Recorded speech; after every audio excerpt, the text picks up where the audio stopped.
माऊली रामकृष्ण हरी. रामकृष्ण हरी. माऊलींचा हा सोहळा आळंदीपासून निघून ही सगळी वैष्णवांची मांदियाळी आज खुडूस या ठिकाणी पोहोचलेली आहे. आणि जो संतांचा संदेश आहे की वृक्षवल्ली आम्हा सोयरे, या ठिकाणचे पशु पक्षी प्राणी झाड लता वेली हे सगळे आपले नातेवाईक आहेत असं तुकोबाराय सांगतात. आणि हा संदेश सगळ्या दिंड्यांपर्यंत पोहोचला पाहिजे. आपली वारी जात असताना कुणालाही कुठल्याही पद्धतीचा अपाय होऊ नये हे जसं त्या काळात संतांनी सांगितलंय तसंच आजही ती शिकवण तेवढीच प्रभावी आहे. तेवढ्याच पद्धतीनं प्रत्येक दिंडीनं संतांनी सांगितलेला हा जो विचार आहे हा जर ठरवला तर निसर्ग जो आहे हा निसर्ग म्हणजेच परमेश्वर आहे. आज या ठिकाणी आपण खुडूस मध्ये तुमच्या दिंडीचं नाव म्हटलं उपळेकर महाराज यांच्या दिंडीमध्ये आपण आलेलो आहोत.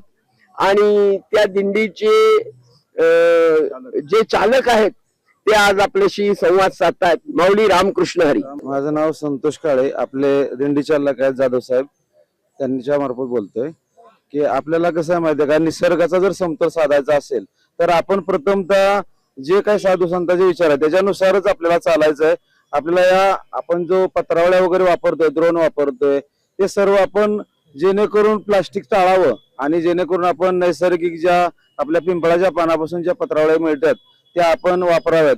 त्याच्यामुळे आपल्याला हा जो प्लास्टिकचा वापर करतो त्याच्यामुळे आपल्याला जेणेकरून कॅन्सर पण होतोय. आणि त्याच्यापेक्षा महत्वाचं, आपण सर्व शेतकरी आहोत आणि शेतकरी बंधूंच्या ज्या गायी आहेत, जे आपल्या गोट्यामध्ये आपण जनावर वगैरे आहेत, ते आपण नंतर आपण इथून गेल्यानंतर ते गुरं वगैरे खातात आणि त्यांच्या पोटामध्ये ते प्लास्टिक अडकतं आणि त्याच्यामुळे त्यांचा अनेक वेळा ऑपरेशन करून सुद्धा ते जनावर शिल्लक राहत नाही, दगावतं. त्याच्यासाठी आपण त्या मुक्या प्राण्यांचा सुद्धा या सृष्टीवरती तेवढाच अधिकार आहे.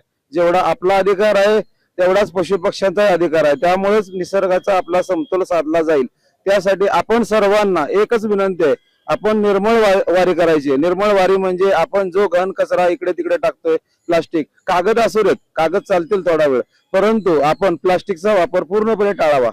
तसेच आपण प्लास्टिकच्या पाणी बॉटल सुद्धा घेतोय आणि त्या इतरत्र टाकून देतोय. आपण पाणी जरूर प्यावं, ॲक्वाचं प्यावं, सर्व प्यावं, परंतु पाण्याच्या बॉटल जिथं ज्या नगरपंचायतनं ग्रामपंचायतनं ज्या ठिकाणी ठेवायची व्यवस्था केली असेल त्या ठिकाणी प्रत्येक दिंडीने ठेवावी अशी आमची सद्गुरू गोविंद काका उपळेकर दिंडीच्या वतीने सर्वांची इच्छा आहे. आणि आपण सर्वांनी पण त्याच मार्गाने चालावं अशी आमची पण इच्छा आहे.